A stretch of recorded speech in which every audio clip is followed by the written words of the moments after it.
Hey guys, welcome to the channel. This is Foilblade talking, and we're going to be discussing the M13 loadout that I have made. I got the suggestion for this loadout from a viewer. He asked me if I would go ahead and make an M13 loadout. The reason this M13 is not gold is because I just wanted to go ahead and get the video out there for him because he seemed like he wanted it, so I don't want to disappoint my viewers. Thank you very much for recommending this to me. I don't remember your name, but thank you. And I will definitely be getting this weapon gold. I intend to get all of my weapons gold, get them Damascus, but I just haven't golded this weapon yet. Anyway, let's get started in the loadout. Monolithic suppressor for your first. I always use the monolithic suppressor. In my opinion, for Warzone, it is the most important attachment because you get sound suppression and damage range. Sound suppression keeps you off the map, which is super important in Warzone. I am not joking at all. The majority of my kills come from people who reveal their location, and they almost always reveal their location either from not running Ghost, so I pop a UAV or a heartbeat sensor and I can see them, but more often than not, it's from shooting without a suppressor. And I will almost always mark them, scope them out, and get them. And it's gonna be bad if you don't run a suppressor most of the time, unless you're really good. For your barrel, you're going to want to run Tempest Marksman. It's going to give you damage range, bullet velocity, and recoil control. And with this and the other attachment that I had for recoil on this weapon literally has 0 recoil. I'm not kidding at all. This weapon has the easiest to control recoil I've ever had on any weapon. It's all, with this and the other attachment, it's all upwards recoil, and it's very little, and it's super easy to control. And on a PC, this weapon would be it would be so incredible to run because the recoil is so insignificant. I run a controller, so it's a little bit more difficult for me, but even with a controller, this weapon is super duper easy to control the recoil on. The damage range boost is very important, especially for the M13, because the M13's damage range is not all that in a bag of chips. It's actually not that great. So adding that damage range and the damage range from the monolithic suppressor is going to be very important because, like I said, the damage range on this weapon is not that amazing, and its damage isn't actually that amazing unless you land headshots only, and I will be explaining that momentarily.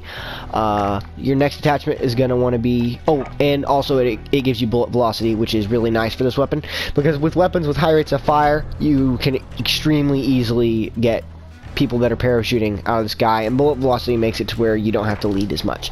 Anyway, for your attachment, for your optic, I highly recommend the VLK 3x optic. For most of my weapons, I usually just go ahead and say that you can use pretty much any sight you want.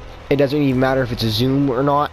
But for this weapon, I am going to go ahead and say you're going to want a zoom optic, because this weapon is going to primarily be for long range engagements, because its damage is not that amazing, and it's just not got an amazing time to kill, and because of that, you're going to mostly want to use it in long range engagements where time to kill matters a lot less than accuracy, and the accuracy on this weapon is insane. That's what makes this weapon so good.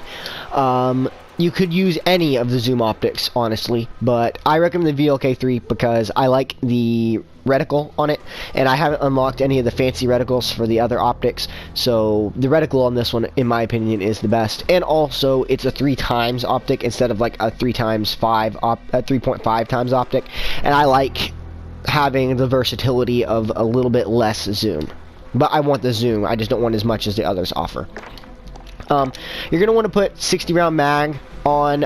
You could use 50, but this weapon has a really fast fire rate for an assault rifle, and it also has kind of low damage, so you're going to want a lot of rounds, and the 50 will work, but I recommend the 60. And you're going to want to run Commando foregrip. Now, you don't have to run Commando foregrip. You could run the Merc or the Ranger instead. You could even run the other foregrips, like the, not the tactical, the operator. But I recommend either Commando or Ranger because they both offer aiming stability. And aiming stability is really nice on this weapon.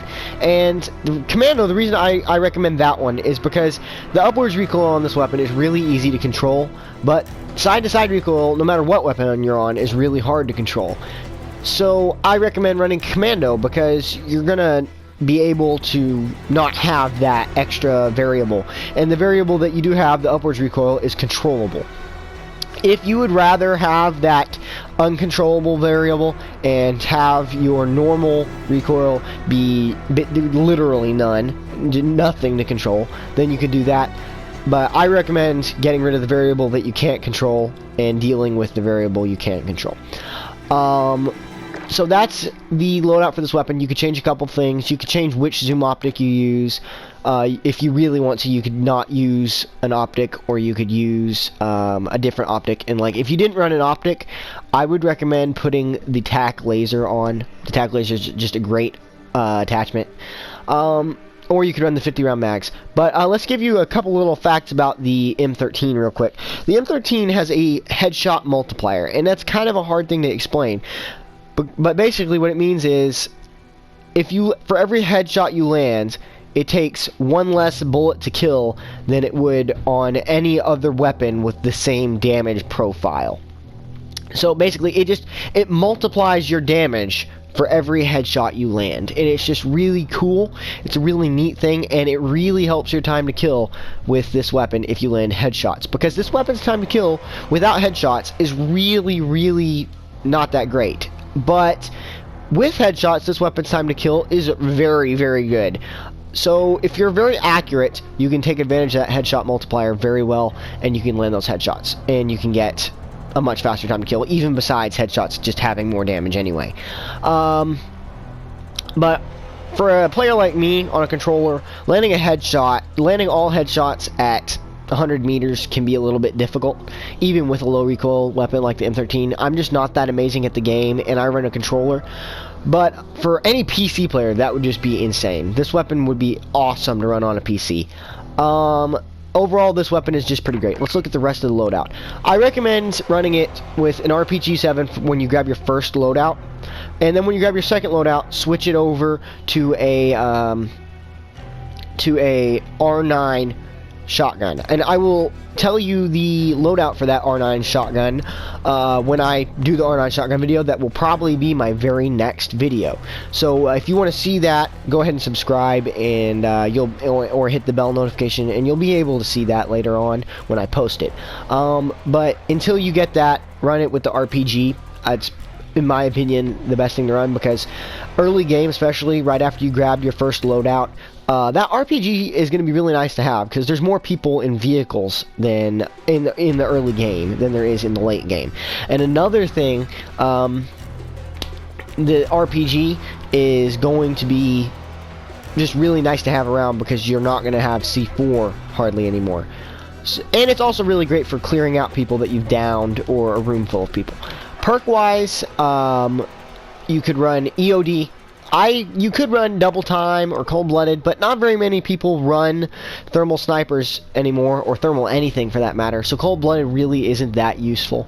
And double time, you can get more or less the same effect by slide canceling. You're gonna go faster with double time, I'm not gonna tell you otherwise, but you could just have EOD and a decent running speed instead of an amazing running speed and no EOD.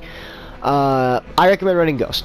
If you don't run Ghost, you could go ahead and forget the whole RPG thing, and you could just go straight to your shotgun, or any SMG for that matter. Any shotgun would work, but I recommend a close range weapon as your secondary. But run Ghost if you, I recommend running Ghost because it keeps you off the map, and there's so many times when I've killed people because they are not running Ghost, and I just hit my UAV, I know exactly where they are, I mark them, I snipe them, or I mark them and I rush where they are. For your third slot, go ahead and put in Amped or Shrapnel. It really doesn't matter too much. If you're going to use the rocket launcher, I would lean towards Amped. If you're not going to run the rocket launcher, I would lean towards Shrapnel. Shrapnel gives you an extra piece of lethal equipment, but most of the time with this loadout, you're not going to need that extra piece because I run Semtex, and Semtex is very common in-game. You just open a couple chests and you're probably going to find one. Amped is just awesome for weapon swapping, and I weapon swap like crazy. So especially with this loadout, you're going to need to weapon swap quickly because you're going to break somebody with that M13, and then you're going to need to rush them with your secondary. For your lethal, I recommend Semtex. But thermite is another excellent option. C4 is still pretty dang good, even after the nerf, especially if you're setting it out before and you're just waiting for a vehicle to come by. Frag grenade is very, very good if you can get the cook time down. I'm not very good at cooking it, so you just got to get that cook time down. Throwing knife is good when you have a melee loadout, but I don't use melee loadouts very often, so I don't really use it. For your tactical, I usually run heartbeat sensor. You can run stun grenade or flash grenade instead. If you're going to run one, I'd probably run stun. I feel safer with stun. But you could definitely run heartbeat sensor, and that'd be really good too. Anyway, that's the loadout for this video. Thank you for watching. Please subscribe. Please hit that bell notification. Load up. Frag out.